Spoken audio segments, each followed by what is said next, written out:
जय श्री राम, जय गौ माता, जय गोपाल। आइए बाबा जी की पाती कार्यक्रम में आज हम पाटेश्वर धाम के एक तीर्थ में बैठे हैं। वैसे तो कहा गया है कि जल अपने आप में एक तीर्थ है। जल जहां भी हो उसे तीर्थ माना जाता है। एक कलश में जब जल स्थापित कर दिया जाता है तो कलशस्य मुखे ब्रह्मा, वह कलश ब्रह्मा का स्थान हो जाता है। हमारे हिंदू धर्म में जल की पूजा से ही सभी कार्य प्रारंभ किए जाते हैं, अर्थात कलश की स्थापना के साथ। जब हम यज्ञ करते हैं तो सबसे पहले जल यात्रा निकालकर जल की स्थापना की जाती है।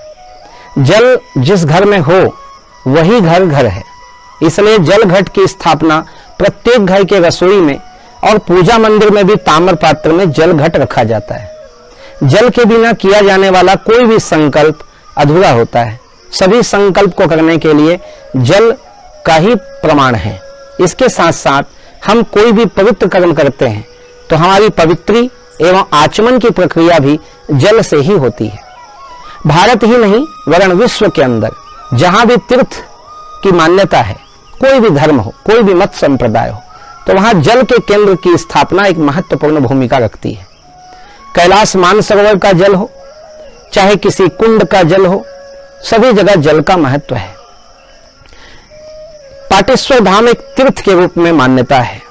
पाटेश्वर धाम तीर्थ क्यों और पाटेश्वर धाम की शुरुआत कैसे हुई?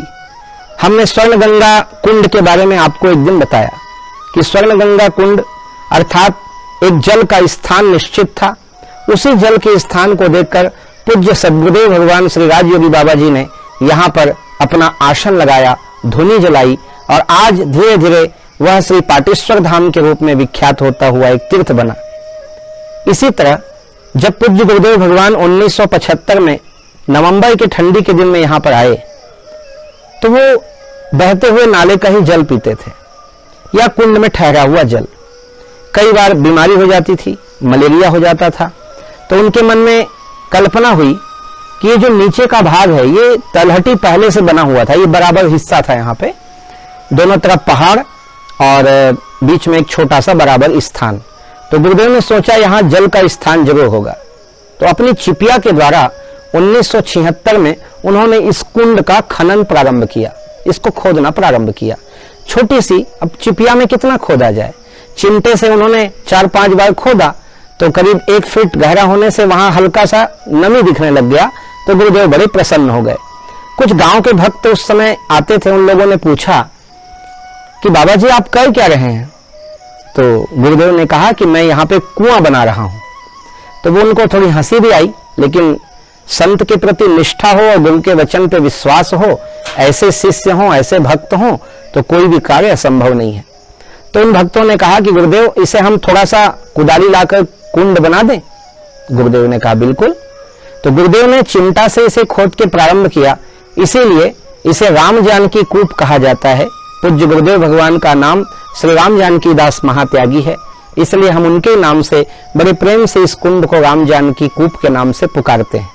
जिस तरह चित्रकूट में भरत कूप की महिमा है, ऐसे ही पाटेश्वर धाम में आने पर श्री राम जानकी कूप की महिमा सबके मन में बसी हुई है। यहाँ का जल भी अमृत तुल्य है और यहाँ का जल बहुत लोग लेकर के जाते हैं। इसे छोटा सा कुंड बनाया गया। जब मैं यहाँ पर 1986 में आया तो ये कुछ जंगली पत्थरों से घिरा हुआ 10 फीट गड्ढा था, लेकिन 12 महीना इसमें जल तब भी रहता था, शीतल, मीठा, औषधि गुणों से युक्त जल, और आज भी इसमें जल का स्थान रहता है।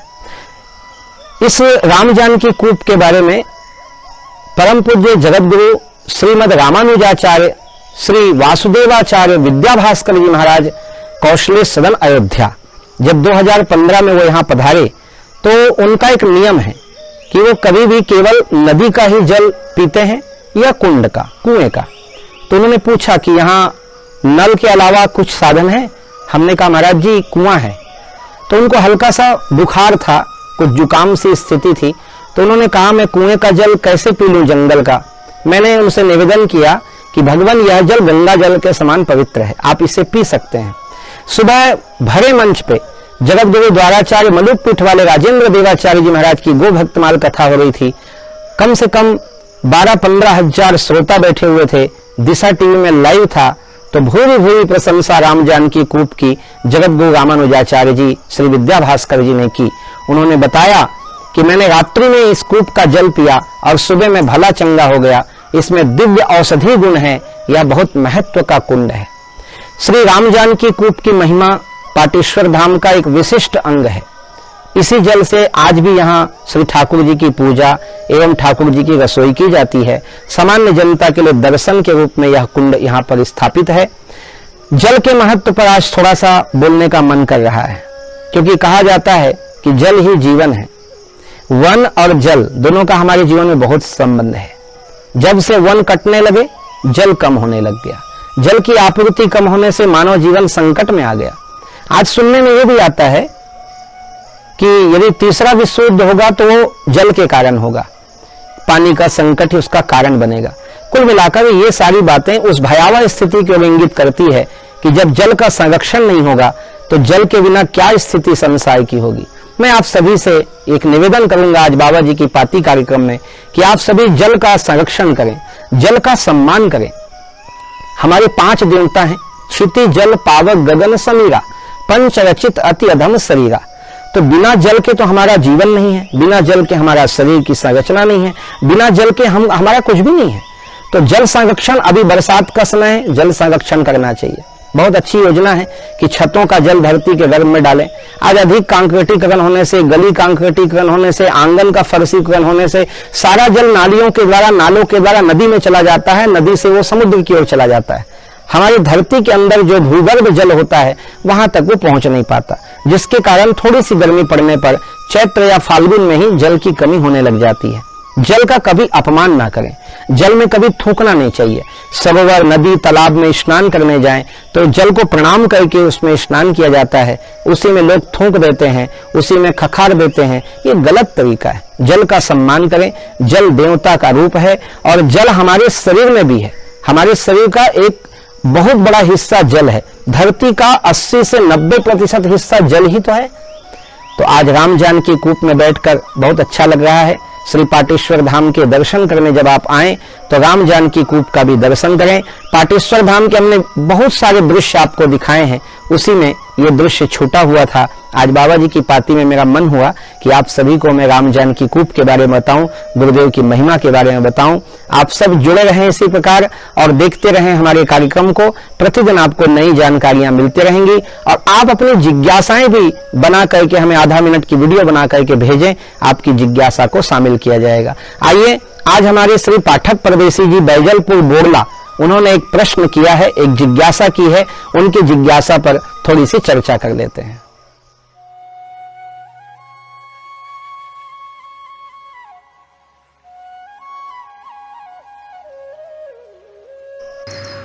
बाबा महात्यागी जी, एक छोटी सी जिज्ञासा है प्रभु। श्री राम प्रभु के वनगमन के पश्चात पुत्र भरत के बदले व्यवहार से आत्मग्लानि की आग में जलती माता कैकेयी की मनोदशा पर प्रकाश डालने की कृपा हो भगवान। स्वधर्म पालन में रघुवंश का नाम पूरे विश्व में जाना जाता है। महाराज दशरथ के काल से ही नहीं, महाराज दशरथ के पहले भी उनके जो पूर्वज हुए, उन्होंने स्वधर्म पालन के लिए संपूर्ण जीवन और अपने संपूर्ण वैभव को ताक में रख दिया। राजा रघु के पिता दिलीप, राजा दिलीप ने एक गौ माता की रक्षा के लिए अपना शरीर शेर के सामने अर्पण करके गौ रक्षा का अद्भुत इतिहास रचा और इसी गौ रक्षा के कारण महाराज दिलीप को रघु जैसे मेधावी पुत्र प्राप्त हुए। महाराज रघु के कारण उस पूरे वंश का नाम ही रघुवंश हुआ। भगवान राम रघुकुल या रघुनाथ ये शब्द से संबोधित किए जाते हैं। वो महाराज दिलीप की प्रतिज्ञा, स्वधर्म रक्षा और महाराज रघु के प्रजा पालन के उस पवित्र कार्य के कारण जाना गया। माता कैकेयी के मनोदशा के बारे में पाठक परदेशी जी ने प्रश्न किया। देखिए, एक स्वधर्म पालन करने वाला जब अपने स्वधर्म के लिए संपूर्ण समर्पण करने की तैयारी कर लेता है तो फिर डरता नहीं, वो चिंता नहीं करता कि उसके बाद उसके साथ क्या होने वाला है। माता कैकेयी के प्रसंग पर हमने आपको पहले बताया कि मां कैकेयी ने भगवान राम के लिए वनवास इसलिए नहीं मांगा कि उनको अपने पुत्र का राज्य चाहिए, बल्कि माता कैकेयी के 2 वरदान थाती थे। उसे मांगने के पीछे 4-5 विशेष बातें थी। सबसे पहला, महाराज दशरथ के वचन को पूर्ण करना, क्योंकि रघुकुल रीत सदा चली आई, प्राण जाहु बरु वचन न जाई। महाराज दशरथ ने 4 चीज ऐसे बना रखे थे जीवन में, 4 ऐसे प्रसंग उनके जीवन थे। पहला प्रसंग जटायु का, कि जटायु को अपने ज्येष्ठ पुत्र को दे देने का संकल्प, वह भी तो वचन है, उसे निभाना महाराज दशरथ की प्रतिज्ञा है। दूसरा, महाराज दशरथ ने कैकेयी के रूप पर मोहित होकर जब कैकेयी से विवाह का प्रस्ताव उनके पिता से कैकेयी नरेश से किया, तो कैकेयी नरेश ने यह शर्त रखी कि आप मेरी पुत्री की सुंदरता से मोहित होकर उनसे विवाह कर रहे हैं, सुंदरता जाने के बाद मेरी पुत्री का क्या भविष्य होगा, लेकिन मैं चाहता हूं कि मेरी पुत्री कैकेयी राजमाता बने। और इसीलिए उन्होंने वचन लिया कि कैकेयी के पुत्र को ही आप अयोध्या का राज तिलक करेंगे। तीसरा कारण, महाराज दशरथ ने कैकेयी को 2 वरदान देवासुर संग्राम में दिए थे कि जो आप मांगेंगे वो वरदान में दूं। और चौथी बात, महाराज दशरथ के लिए एक और बता देता हूं कि उनके ही तेज अंश से उत्पन्न थे महाराज विभीषण। वो ज्येष्ठ भ्राता है भगवान राम के। रघुकुल की परंपरा है कि जब तक बड़े भाई का राज तिलक ना हो, छोटे भाई का राज तिलक नहीं होता।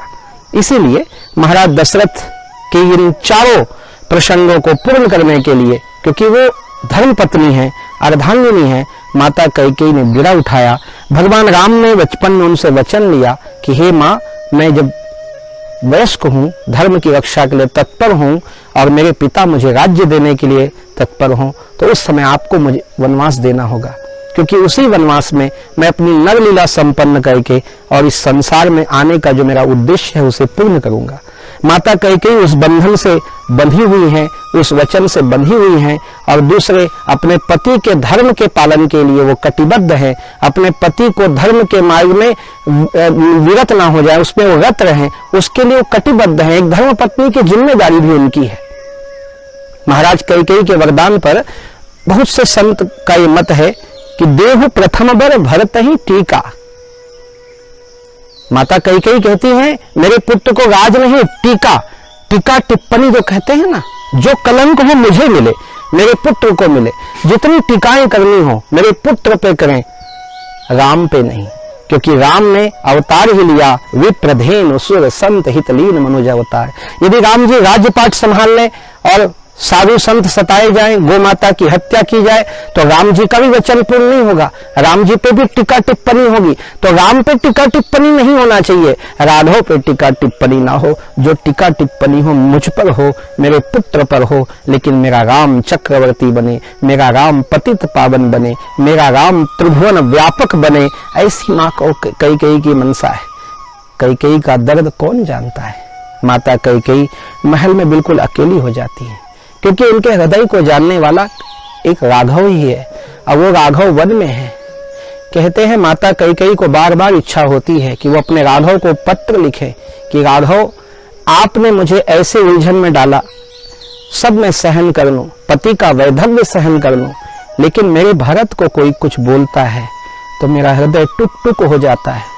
भरत ने अपने माँ को माँ कहने से इनकार कर दिया, कहा आज के बाद 14 वर्ष मुझे अपना मुख मत दिखाना, वो सहन हो जाएगा, लेकिन मेरे भरत को कोई कुछ कहे तो मुझे अच्छा नहीं लगता। राघव को पत्र लिखने की इच्छा माँ कैकेयी को होती है, लेकिन माँ कैकेयी फिर सोचती हैं कि शायद राघव के मार्ग में रुकावट ना बन जाए। राघव मुझसे इतना प्रेम करते हैं कि कौशल्या के पत्र से राघव वापस ना आए, लेकिन शायद मेरा पत्र देखकर पाती उठा के दौड़ते राघव अयोध्या चला आएगा। इसलिए माँ कैकेयी वो भी सहन करती हैं। और यहाँ पर मैं इतना ही कहूँगा कि बड़े बड़े योगी और ऋषि वेद व्यास भी माँ कैकेयी के मन की गति को नहीं जान पाएंगे, बहुत दुर्लभ है। मैं प्रणाम करता हूँ ऐसे माँ कैकेयी को, कई कई युगों में ऐसी कई कई का जन्म होता है जो राम को नहीं राजा राम को जन्म देती हैं। आज बहुत ही सुंदर माँ कैकेयी पे आपने जिज्ञासा की है। पाठक प्रदेशी जी को धन्यवाद करता हूँ और आप सभी को बाबा जी की पाती कार्यक्रम से विदा देता हूँ। कल पुनः मिलेंगे एक नए विषय के साथ। जय श्री राम, जय गो माता, जय गोपाल।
पाटेश्वर धाम से जुड़े इसी तरह ज्ञानवर्धक एवं आनंददायक वीडियो प्रतिदिन देखने के लिए, बाबा जी की पाती कार्यक्रम से जुड़ने के लिए हमारे YouTube चैनल राम बालक दास को सब्सक्राइब करें एवं घंटी का बटन दबाएं।